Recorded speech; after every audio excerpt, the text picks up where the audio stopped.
Sean Robinson, welcome to the show. How are you today? Good, Elliot. I'm doing awesome. How are you doing? I am very well. I'm excited to have you here. Looking forward to diving into our topic today. But before we do, can you give the listeners a bit of context about who you are and what it is that you do? Okay. My name's Sean. I'm from Ontario, Canada, and I'm 39 years old. Got 3 kids. I'm married, and I work construction, electrician for about 18 years. Been on a volunteer fire department for 20 years. And grew up in a very, very masculine-based set of industries, and a lot of the influence from those industries has definitely shaped me into not only who I am now, but who I've been able to kind of work on in the last couple of years. Amazing. And what led you down the path of such masculine industries in the first place? Was it something that you desired as a young boy, as a teenager, or is it something you just kind of fell into? Well, I fell into it, but more so from a family base. Like, my dad's a mechanic. He was on the volunteer fire department.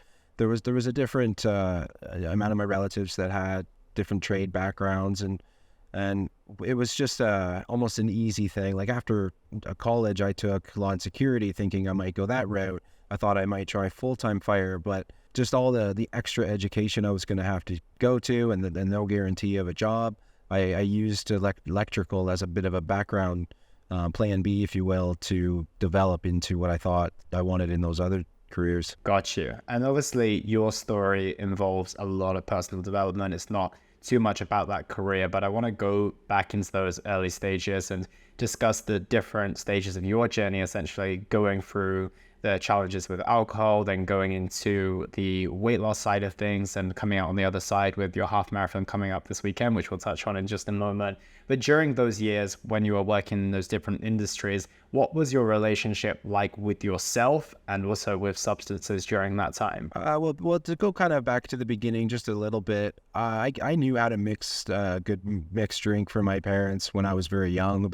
My brothers and I were 8 years old-ish when we knew how to do this, and there was a very acceptable presence of alcohol and the different things from a very young age. So as I developed and as I grew, I brought those and my own habits, routines with it into my life. And it definitely didn't set me up, but kind of in the background there as well. I didn't have a good influence to work on fitness and self-development, and a very toxic generational trauma of sorts with my upbringing and kind of the experiences I went through. So it gave me very little self-confidence. It definitely affected how much I tried and I played some sports and stuff, but it definitely held me back because I didn't feel like I belonged there. And I spent a lot of my life overweight because of it. I wasn't going for runs. I wasn't walking. The exercise portion wasn't instilled in me from my influences like maybe I would have liked to. So it wasn't until growing up, and even in the last couple of years, where I really got into that on my own to fix what I thought I was missing from a younger age. So between those habits with drinking and not having a good influence, being overweight, this was always somewhere that I just felt like I needed more help. But being from those masculine industry, I didn't feel like I could ask for it. It was always something that was in the background, like, you need to fix this yourself, toughen up, be a man, fix it, find a way. And we just can't live like that, right? Like, we're not expected to know everything. We don't know everything. So if we can't ask for help to learn how to do things, where are we going to get it from? Yeah, absolutely. And talk to me a little bit more about the kind of traumatic childhood that you went through. Obviously, you mentioned the kind of heavily masculine, and we can call it masculine, or we can say like outdated masculinity, in the sense of the type of advice you were given just to kind of man up, work it out yourself, don't express X, Y, or Z feelings, right? Just get on with it, move on, and all those different types of things, which can be, wildly traumatic in many, many different ways. But what are the other things that kind of led you to that path of the lack of confidence and everything along those lines? I think just my father lost his father when he was very young, and I never knew him. So I think a lot of it was my dad just trying to figure it out as he went, as we all are. But he didn't have that good influence in his life to learn from. So we grow up learning from whoever's close to us, and we think it's true. We think that, unless there's some real big T stuff, but really why would someone close to us teach us the wrong things, right? But that doesn't mean that they knew it. So I think there was a lot of what I grew up around, and yelling, and no patience, and their own version of their substance abuse and alcoholism. That we see that as children, and our kids watch that from us. Maybe we don't realize they see it, but I picked up so much with the way the people around me were communicating with one another, how loving that relationship was, their habits, and counting beer cans to get the deposit back to get more beer as a child, not because I was drinking it, but because I was being helpful. And those kinds of things, they're not necessarily, well, they're not productive, but I was catching that, whereas they didn't maybe realize that was something I was picking up on as an important thing. So as I grew up, there was a lot of this attitude of masculinity transferring to me to say, I got the impression I couldn't talk about this thing. I couldn't, because my dad was this tough guy. He was this mechanic. He was this volunteer firefighter that was like in these spaces, and to impress him or to be that version to him, it's like I had to toughen up. I had to be like what I'm seeing from him, and a lot of it was something I created, but it was based on the things I was seeing. So yeah, I don't believe they ever told me don't talk to me and don't open up and things, but like there was just a lot of, not only with my family environment, but getting into the trades myself and doing my own thing with the fire department, and then working around some really tough individuals and attitudes.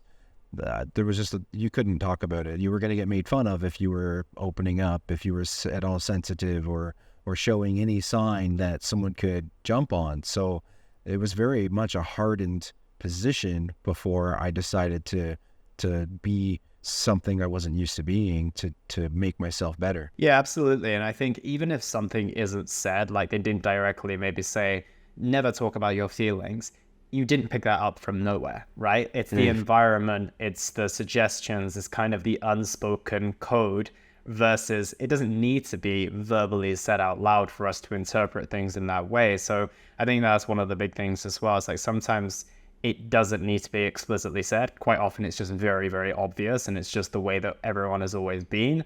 And you don't even need to go down the territory of being like, oh, maybe I'll try, and then get that, backlash, and then be like, oh, well, that's how I learned my lesson. Most of us who are maybe slightly emotionally intelligent kids be like, okay, it's probably not going to work out if I go ask. So I'm going to probably just keep this to myself anyway. I'm going to stuff it down because I kind of know what the outcome is going to be. And I would say 9.5 out of 10 times we're probably right as well. So I think that's a big thing as well. So talk to us about how that manifested as you grew up. You went through your teenage years into your 20s, not having that role model, kind of having these, I think you mentioned like big T's, but like little T's all adding up in terms of the trauma you're experiencing. What did that end up making your life look like? I think as I grew up, I tried to build my own version of these habits, and having a good selection and a good amount of alcohol items available in the fridge, and just being a good host. And if it was somebody's function, making sure you're celebrating this function by buying them a drink, and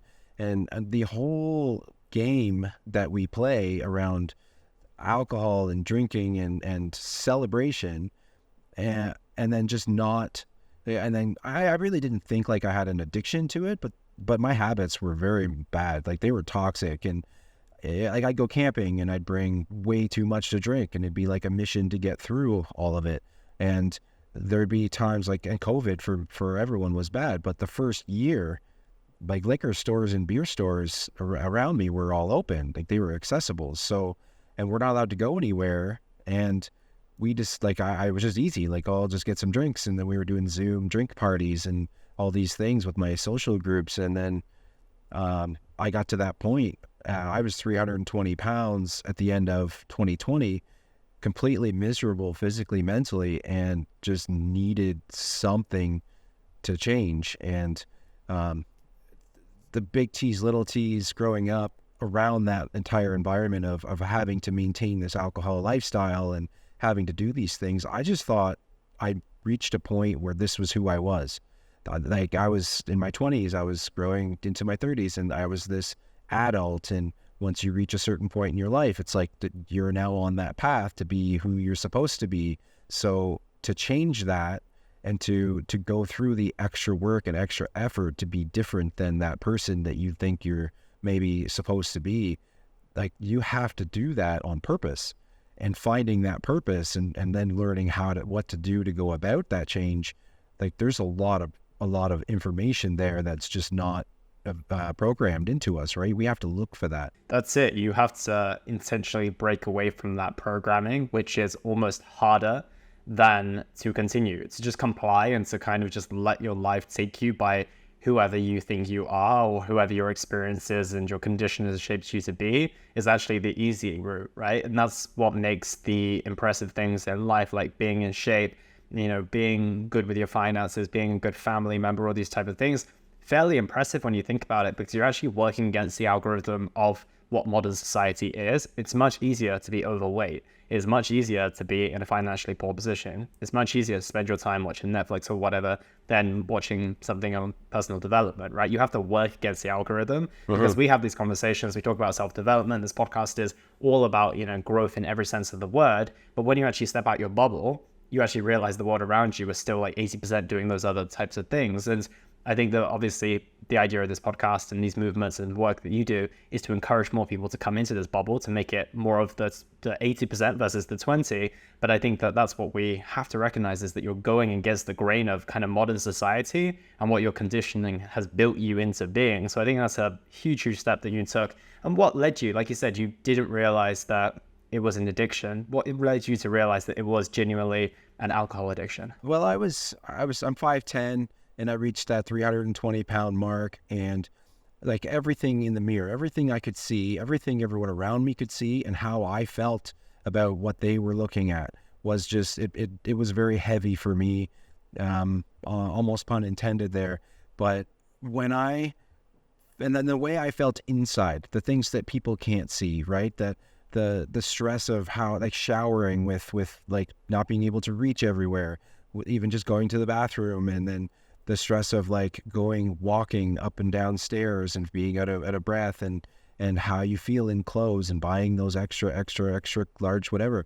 And like that mentally for me, for anyone, like it is awful, right? It's very stressful, and society wants smaller people. So then we're already feeling bad about ourselves, but now we've got that pressure because we're worrying about what everyone around us might be thinking, that spotlight effect. It's like, so for me at that point where I reached what I call my rock bottom, was like I needed something to change. And my dieting, my eating habits were all terrible, in line with the weight I had gained. It was something that I could remove. The alcohol was something I could remove that I didn't feel like I needed all the time. But when I did have it, I had it in abundance, on weekends or whatever, at functions. And then, but there's the overeating, there's the snacking, there's all these things that were almost, that came with drinking. And then the late nights and the terrible sleeping and all of those things that were unhealthy surrounding what I was doing without drinking.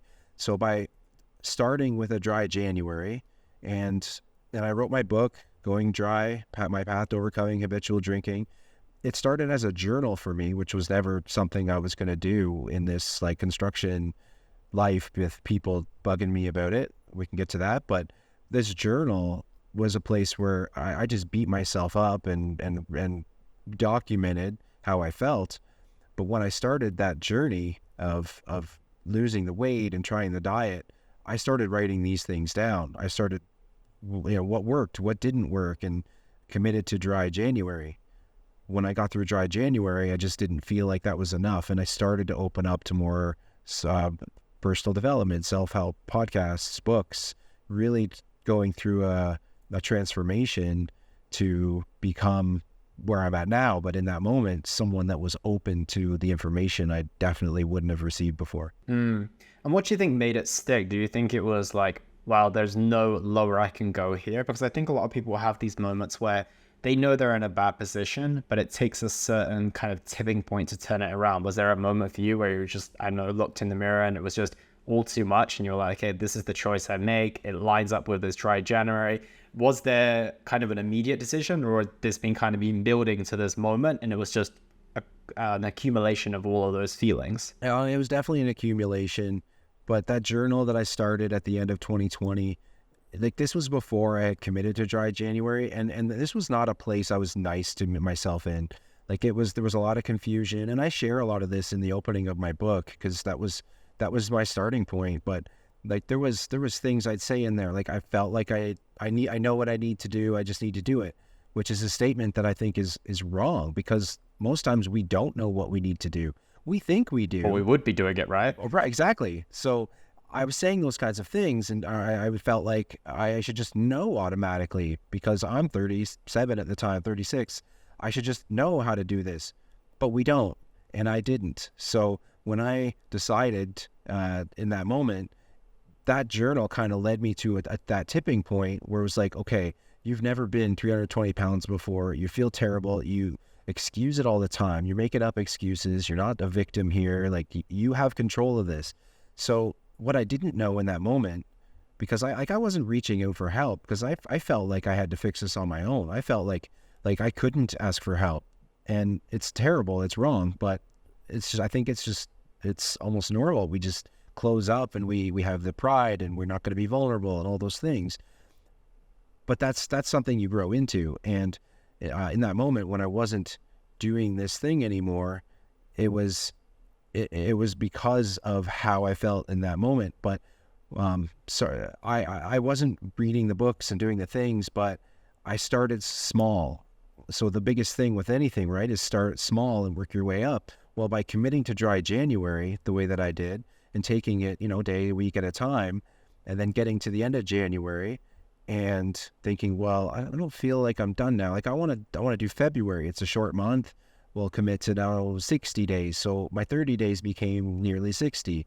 And in that moment, I had opened up to podcasts. I listened to, some Tony Robbins and Lewis Howes and Ed Milet's and all of these things that I started to learn about that I never knew about before.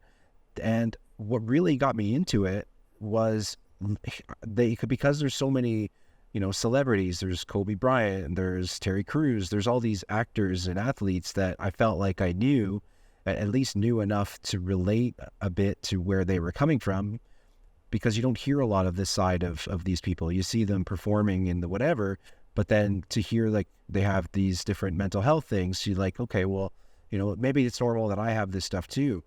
But so then I was able to open up to listening to some Andrew Huberman and the doctors and the professionals. So I think small steps and opening up to who I thought was a better influence, and then looking for the professional, was the best thing for me to stick to this plan in the beginning. Yeah, I love that. And I think that anyone who's on a healing journey or a journey of self-development, my advice to them is just go down the path that is leading you from curiosity.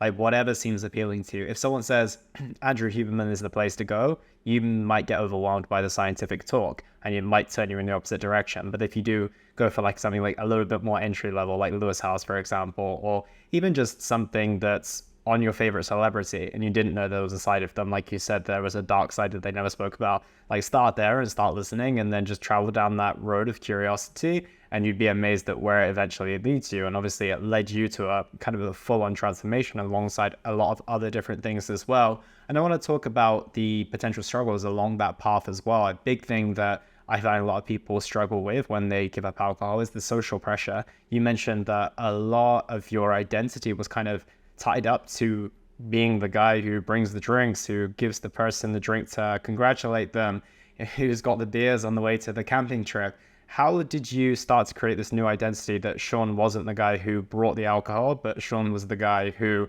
is just Sean, and had to rely now on his personality and who he was as an individual versus, the guy who's bringing all the drinks? Well, that was a huge barrier for me, for sure, because my family, with the upbringing, I have two younger brothers, we had the same upbringing, so there was habits and routines that they had, and then there was a bunch of my friends, construction, it's almost a staple that you have to be into some sort of substance or alcohol just to work construction. And while that's not a healthy and it's not good to think about, but there's so much of that abuse in that industry.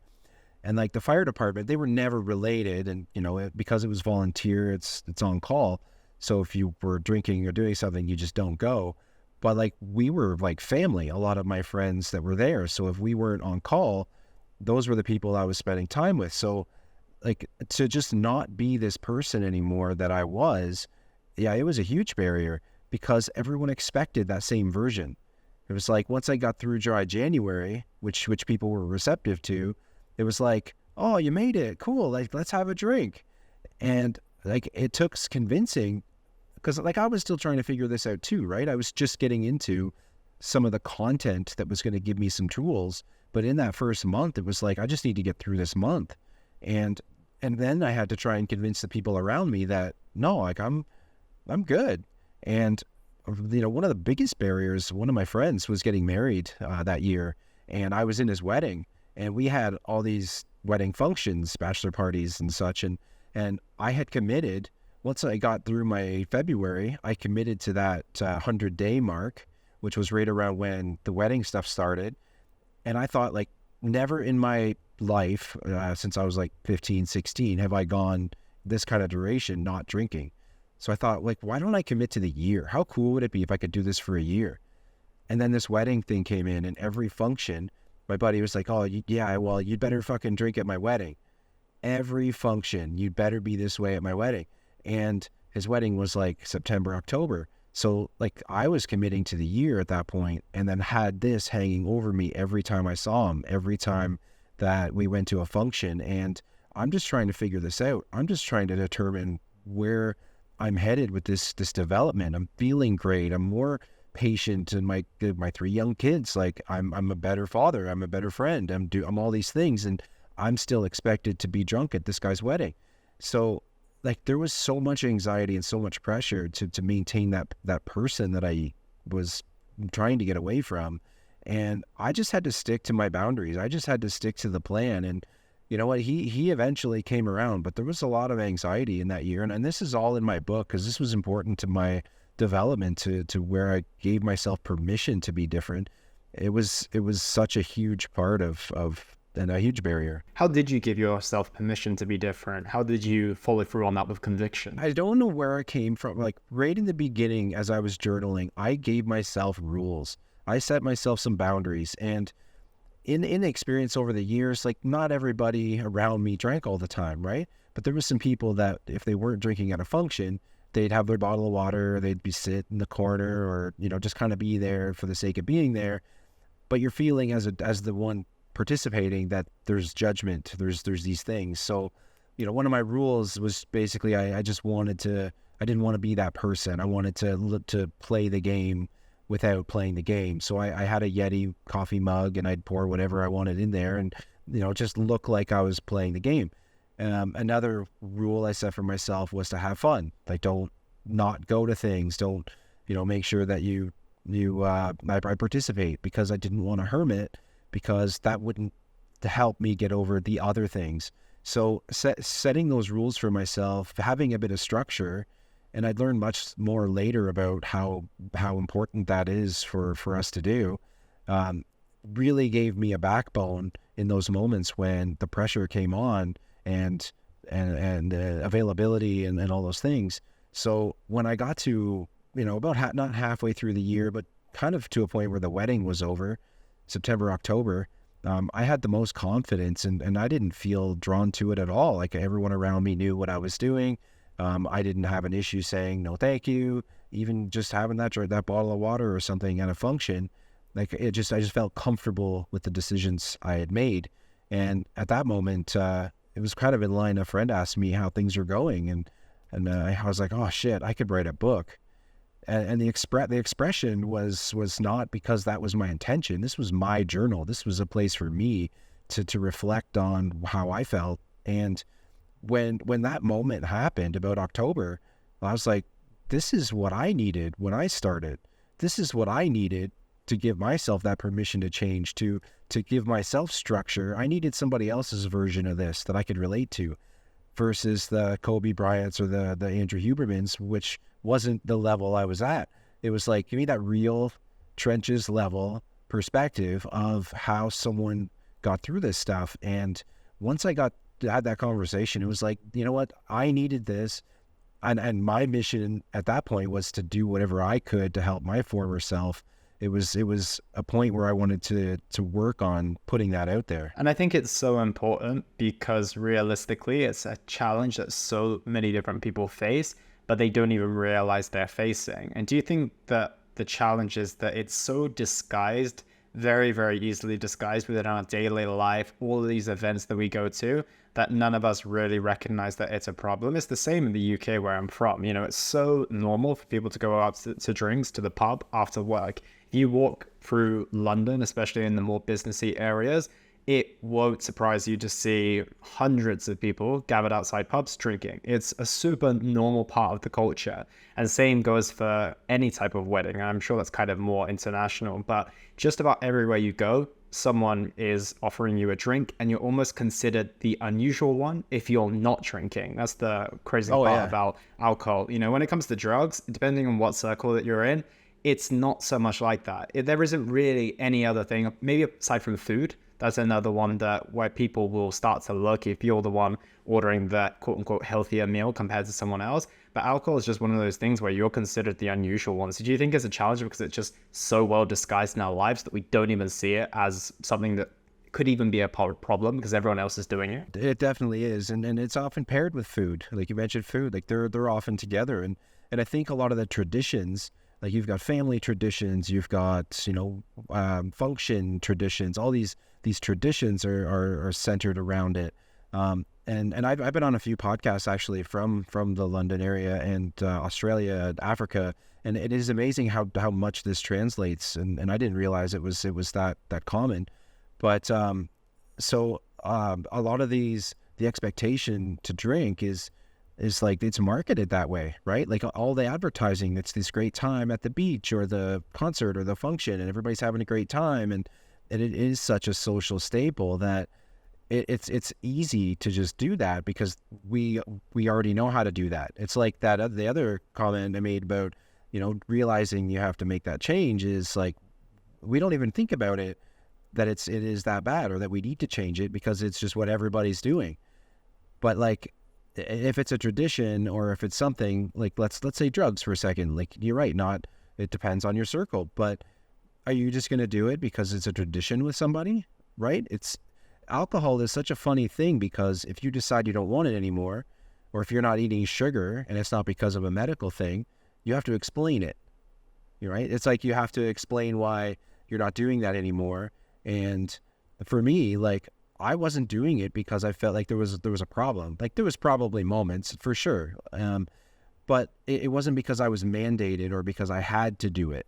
So I did it from a lifestyle and a health standpoint at first because of where I felt I was with my weight and such. So it was almost harder for me, and we don't need to convince the people around us, but in order for my barriers or my boundaries to be set and for people around me to be supportive, I had to establish that. And it almost would have been easier, and I mean this with the most respect to people going through their own recovery and addiction, I would have almost been easier if I had been mandated to make that change because people would have felt awkward about it and left me alone.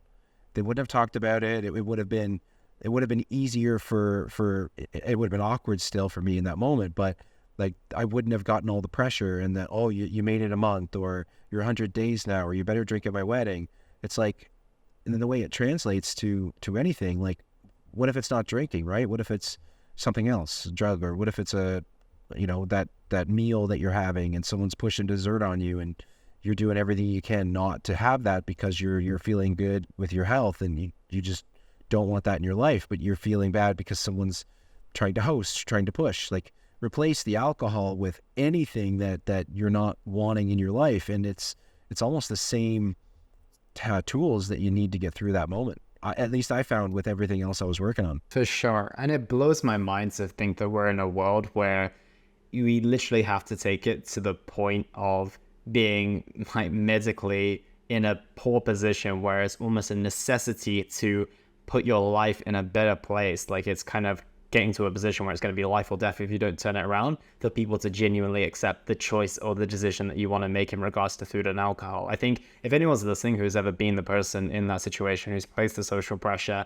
maybe they've grown out of it, or maybe they're even still doing it, I think it's just worth reflecting for a second and trying to break this cycle, which just seems so ridiculous when you say it out loud, but we've all been there, and we've all been in those situations where it's like, you're not part of the crew if you do X, or, I have my clients telling me all this all the time when it comes to social scenarios. It's like, you've been dieting forever, when are you ever going to finish, and making them feel like they're the odd ones out. And I'm like, these people are just looking to improve the quality of their life. Like you said, like, I feel great in September. I don't want to get drunk at your party because of, as much as I might appreciate you as a friend, like, I feel good. And that's way more important than, me having to show you that.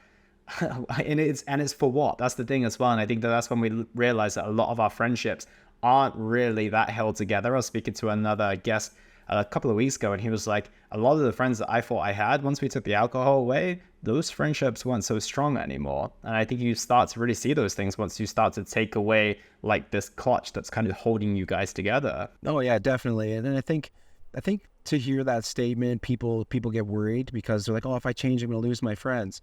I don't think it's that way at all. Like, you will grow apart from some people, and you'll grow closer to other people. And then these things will like, for me, they kind of just came naturally. It was like I was still trying to go to things and then participate, not drinking, but be in the room. And there was other things I just, okay, well, I did that already, I don't need to go this time. And when that item, alcohol in my case, is the thing that's holding the relationship together, and you remove that, not that we're not friends anymore, but we just don't do the same things anymore. If there's a group going to a baseball game or, football or whatever, it's like we can do that, and that's because there's something else holding that thing together. But to just go and hang out and drink, I'm not there right now.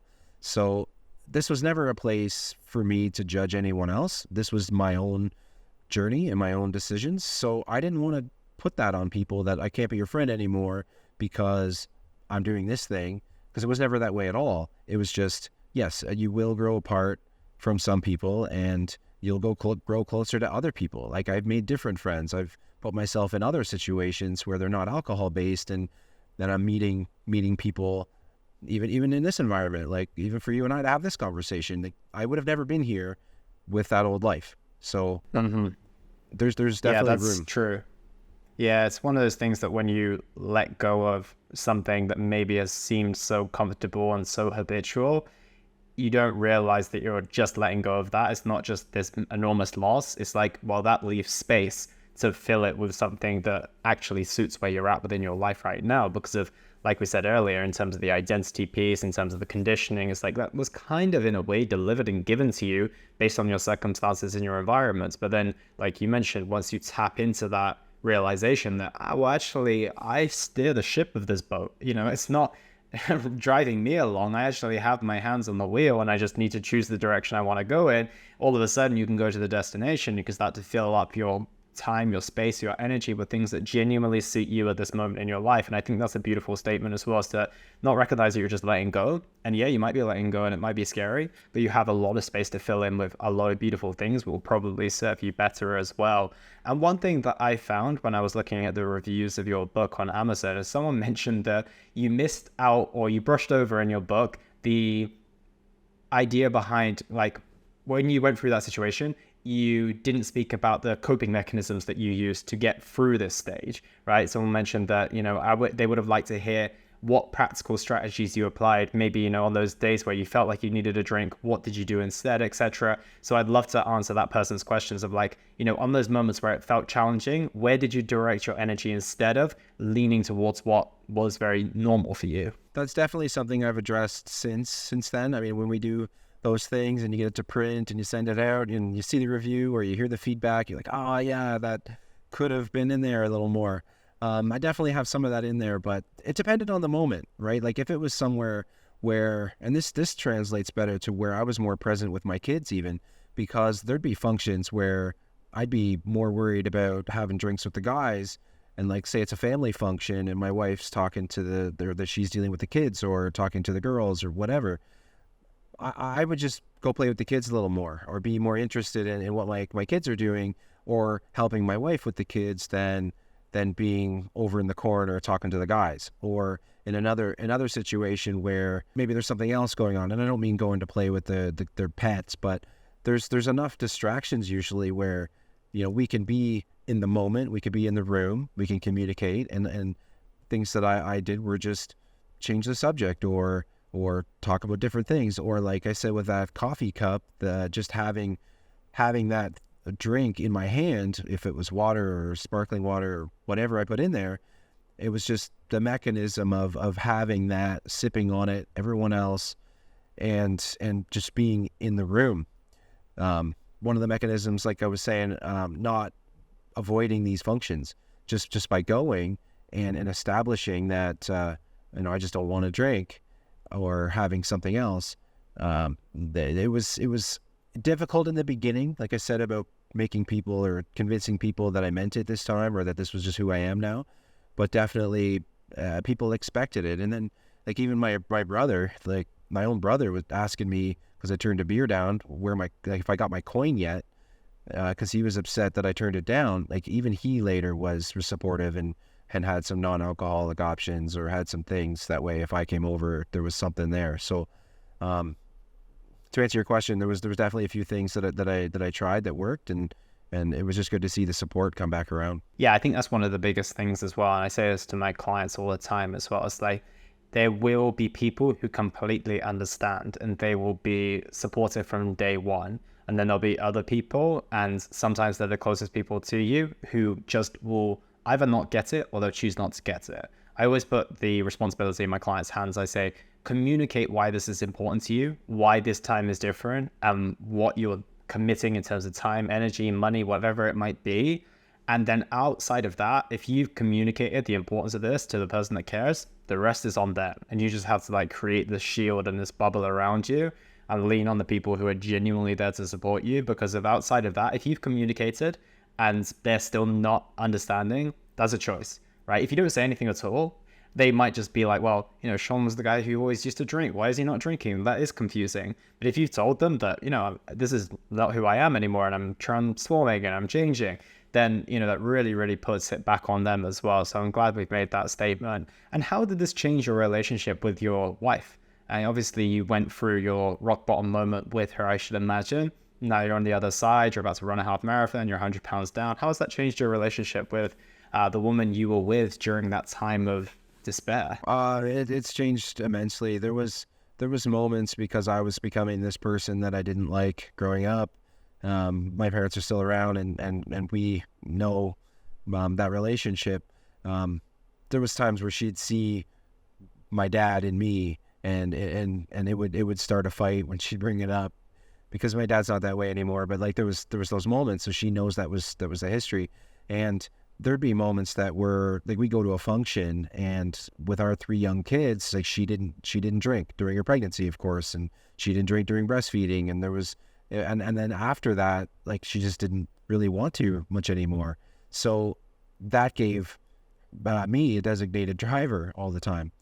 So there was a lot of functions we'd go to, and it was like assumed that I was going to have this designated driver. So there'd be times she'd be tired, want to go home, the babysitter's there, whatever, and we would fight because like I'd try and sneak an extra drink or 2 or 3 and get to stay longer. We're having a good time.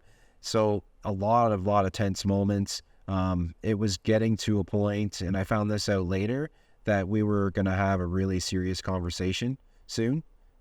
She was trying to figure out how to bring it to me and how to talk about it, because she didn't know how receptive I was going to be. But if I didn't decide, and I didn't know this, but if I didn't decide to make some changes in my life when I did, then that moment you asked me about earlier about, you know, what was the final moment, it was probably coming based on what I learned later.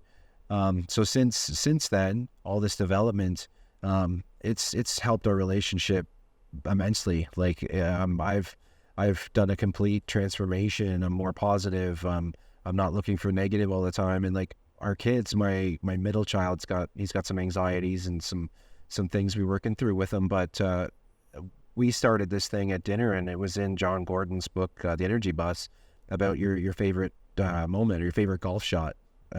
So we took this home, and I kind of said, like, let's choose one favorite thing. We do this at dinner, and one thing that made you smile today, that and we go around the table and everybody says one. In the beginning, it was difficult. Like, it was hard because my boys, I have 2 boys and a young daughter. They were not receptive to it at all. And I said, just anything. If it makes you smile, if it made you laugh, if it was a funny joke. And once we got that out of them, and we do this every day, like, he looks forward to it probably more than anybody. And it doesn't matter if we have 20, 30 people over for a barbecue and he's turning 8. He wants everybody to say it. It's dinner time. It's time for favorite things. And I would have never brought those moments to our family if I didn't go on this journey. So that is, as a major example, like, those are the kinds of things that I'm bringing into my relationship with my wife and with my family that have translated in ways I could have never predicted. And there's still things we're working on. Nobody's perfect, but it's definitely a lot better. And his anxieties, and even my other 2 kids, like, it's such a strong relationship now that probably would have headed right down to where I was as a child, and upset, all the yelling and the alcohol and all the things that was around me. It's definitely not there. Yeah, that's awesome. It's really awesome to see you kind of breaking that generational cycle and starting a new one, essentially. Did you go down the route of any talk-based therapy, anything more from a mindset and mental perspective during your journey, or was it purely the removal of alcohol, the getting into the health and fitness, self-development side of things? Well, for a while, I would say that I didn't, but my form of therapy came in a bit of a different way, and it kind of dawned on me lately that this was what I was doing. So my workplace, I have about a 45-minute to an hour commute each way. And in the beginning of this journey, I decided that I wanted to make better use of that time. I got sick and tired of the same musical playlist, and I was never a podcast guy because I felt like it just wasn't for me, because it wasn't what my influences and circles were into. So when I started to open up and I started listening to podcasts, and I started doing these things, I thought there's a lot better use of my time to like driving to and from work. So my form of therapy, I didn't reach out to a therapist. I still want to do that because I definitely have things that I want to talk about. But my form of therapy came in the form of listening to self-help podcasts, listening to development podcasts, getting an Audible account, and I've listened to over 150 books now, just driving to and from work, and hundreds of hours of podcasts. And all of that has been my form of therapy. Whereas I didn't open up to somebody. And the other form of therapy was deciding to put out this book and be vulnerable for people and be true to myself. And then, like, I've been on so many podcasts now talking about the different portions of this journey and just sharing it because I know my former self still needs to hear this message. Yeah. And these podcasts, these common type of conversations can be therapy in themselves, right? And that book, like you said, was just your journal entries. And I can imagine the process of writing that was extremely cathartic, retelling your stories, reminding yourself where you were, where you are now comparatively as well. So it definitely makes sense that that kind of replaced therapy initially. And it's great to see how much progress you've been able to make without having to really look outside of yourself. And I think that that might be very encouraging for people. I know that I'm a big advocate of therapy and life coaching and all these different types of things. However, I think there's a lot of people who aren't ready for that. And I certainly wasn't when I started my journey either. So it's nice to know that you can just go down the route of, you know, going down the different path of indulging in self-improvement and development type of books and podcasts, working on your health and your well-being, and making a damn lot of progress like that. Like I said, therapy is still potentially on the agenda, but it's also nice to see how far you can travel without having to go to a therapist, which I think is pretty damn amazing. Yeah, it's and I, all my social stuff, like my Instagram and Facebook and all the places that I'm trying to continue putting this message out, like there's so many things that I had a hard time getting started. So a lot of my baseline is that getting started. It's showing how breaking down some big goal into the smallest of parts and James Clear in Atomic Habits has laid this out. It's like, if we can find a way to get started in the smallest way, like my thing is just put your shoes on, right? We're not talking about that run. We're not talking about, even if it's just your mental shoes, we're just worry about that first step, or that before that first step, just so that you can kind of build from it, right? Get your shoes on, or put your mental shoes on, and then what's next? Okay, well, we're going to work to that, and then we're going to work to that. And then all of a sudden, you're like myself right now, 3 years later, and I'm going to run a half marathons this weekend. It's never something that I would have done, and it's not the first step, right? Yeah, exactly. Talk to us a little bit more about that as well. Of course, you went dry and obviously ended up making a lot of good choices as well. And along the course of that process, you've ended up dropping 100 pounds. And for my UK listeners, it's around like 40 kilos or so, which is no joke whatsoever. Just go into the gym and try and pick up a 40-kilo dumbbell, and you'll find out how much weight that actually is. So talk to us a little bit more about the weight loss side of things, and how that has probably brought about a new identity in yourself as well. Like you said, you were very conscious of buying those double XL shirts, what other people were thinking of you when you were walking around, compared to now, where I'm sure that those thoughts, well, maybe they do cross your mind, but I'm sure they don't nearly as much as they used to. No, yeah, they definitely don't as much as they used to. But it was, because I was so self-conscious, and because I wasn't doing those things and overweight, like, it was a lot of pressure to just go to the gym and know what to do. So cardio, I know what they say about, the goods and bads of only cardio. But what we need to realize, and what I needed to realize, is it's something, right? I wasn't doing anything at the time. So I started going for walks and just trying to do that. And I kind of back it up a bit. I kind of felt like I wasn't going to see results if I wasn't, doing that 100-pound lift or 300-pound lift or marathon. Like, I felt like, because I didn't know any better, if the only way I was going to see anything quickly was to do maximum reps.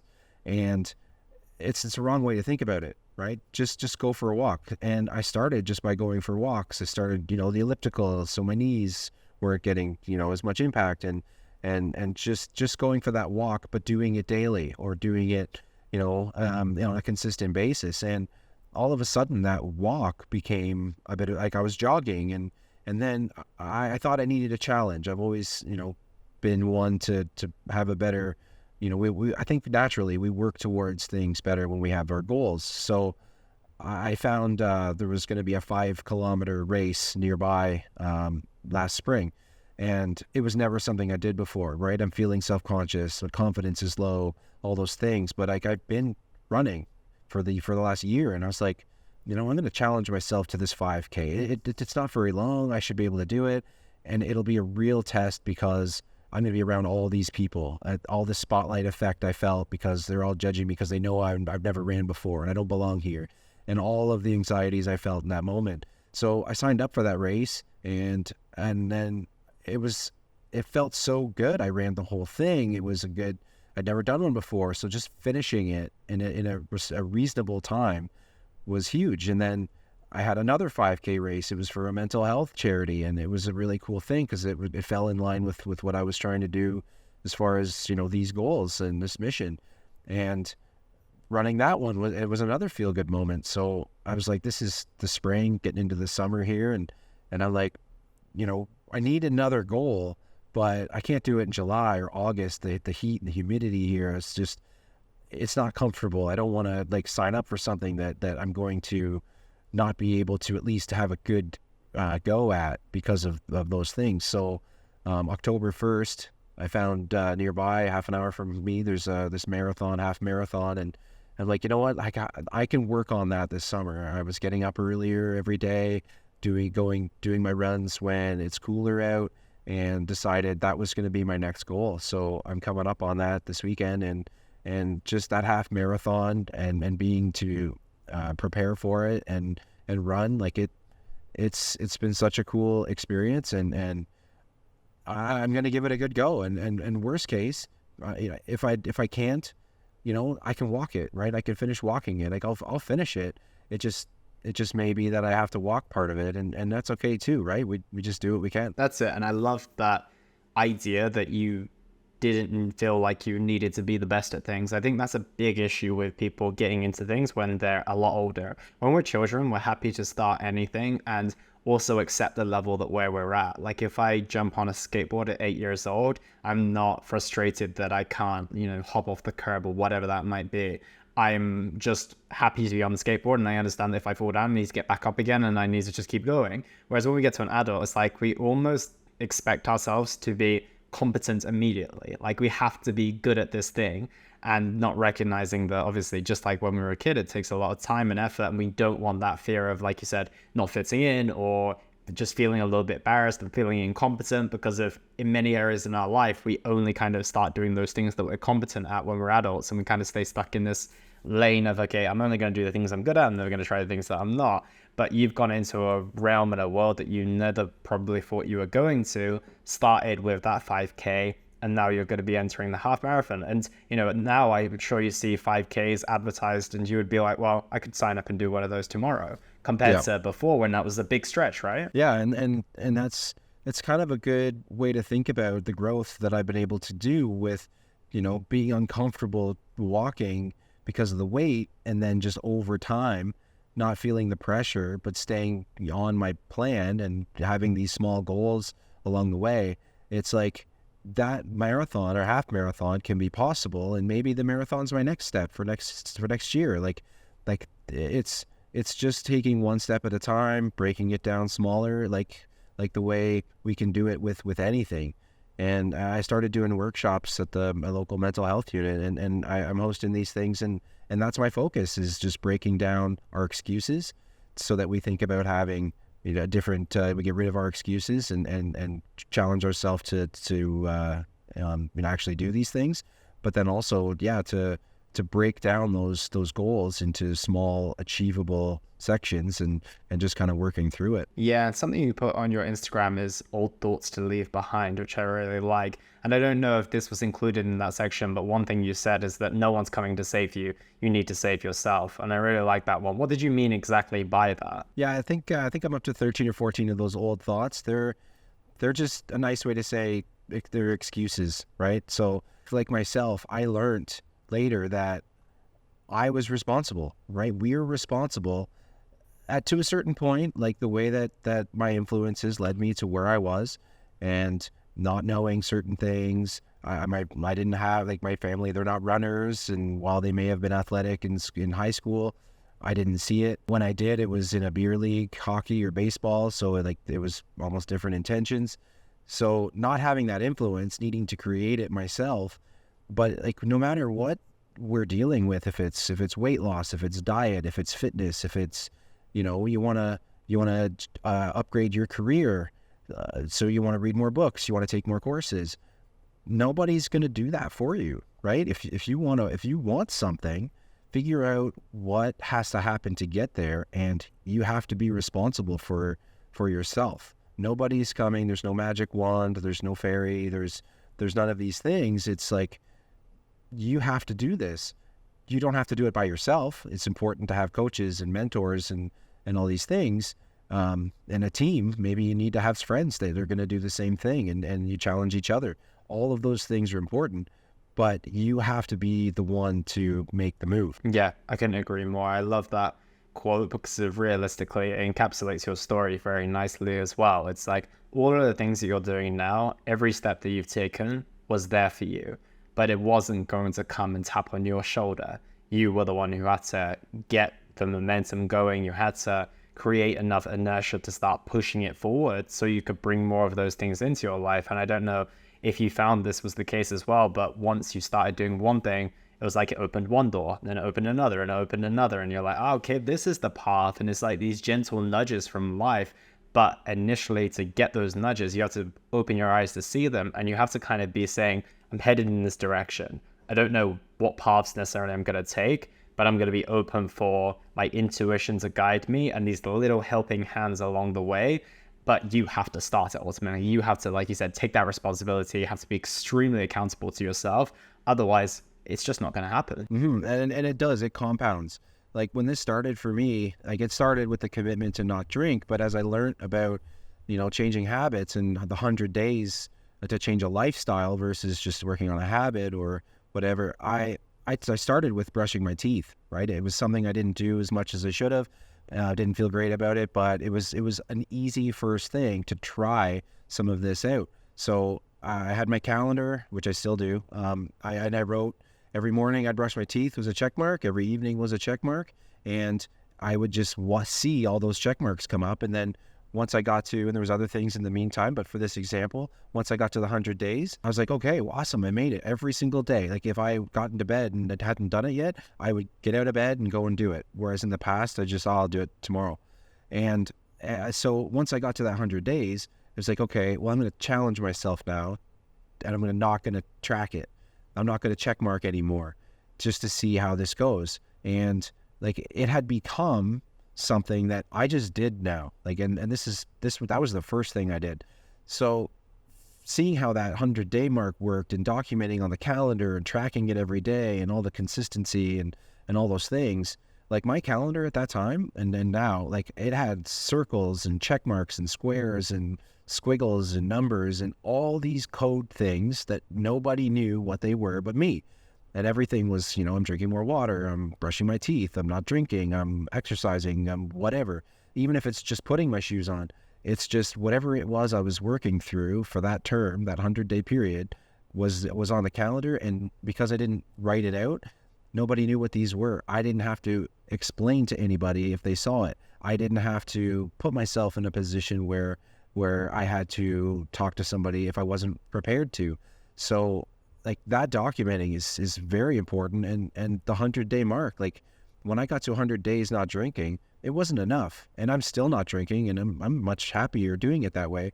But for that moment, I didn't think 100 days was enough. And that's where I decided to go that full year for the sake of, the journaling and the book. Yeah, I love it. And I feel like once you've done that 100 days, you've given yourself enough evidence that you can do it. And you've given yourself enough time to show the rewards and the results from that as well. And I think that's the biggest challenge I have with people when they start a specific journey. They give it 2 weeks, 3 weeks, maybe maximum a month, and they haven't had enough of that reward or enough of that break away from that habit to really experience what life on the other side can look like. But when you get to like that 100-day mark, you're in a very good position to be like, well, do I really want to go back to this? Like, you're not pulled by the previous feedback loops and the cycles that you were trapped in. So you have an ability to actually say, well, from a very neutral perspective and with a lot of evidence that I can do this, which direction do I now want to go in? So I think that's a really good takeaway as well. But Sean, this has been an awesome conversation. I got a couple of final questions. The first is, what impact do you want to have on the world with the work that you do? I just want to be a better version of myself. I want to continue this development. I want to set my kids up and my wife, my family up and the people around me. I want the people around me to, if they feel influenced by it, if they have questions, is just to do what they can or remove what's in their life to be better for themselves. And impact on the world is just, my mission is to bring anybody on this journey with me that wants to make that change, that wants that little bit of help, that little bit of push that I might be able to give, to bring them along here with me. Love it. And where's the best place for people to find you if they want to keep up with the work that you're doing? I'm on, I think, most of the social platforms, but I think the best place to go is my website. It's seanrobinson.ca. And I've got a new blog post I've just started this last week. It's going to talk about all this content. I'm going to put them out as much as I can. I'm on, Instagram, YouTube, TikTok, posting videos all the time. You can sign up for my weekly newsletter. I put a video. I've got some of the inspirational stuff I build, the excuse tracker, and all this stuff's really based from my website. Awesome. I'll make sure as much of that as possible is in the show notes below. But Sean, thank you so much for your time today. It's a truly inspirational story, and one I think people are going to take a lot away from and be able to apply to their journeys as well. So thank you. And yeah, I appreciate you sharing it. Yeah, thanks, Elliot. I appreciate it. Happy to be here. Cheers. Thank you.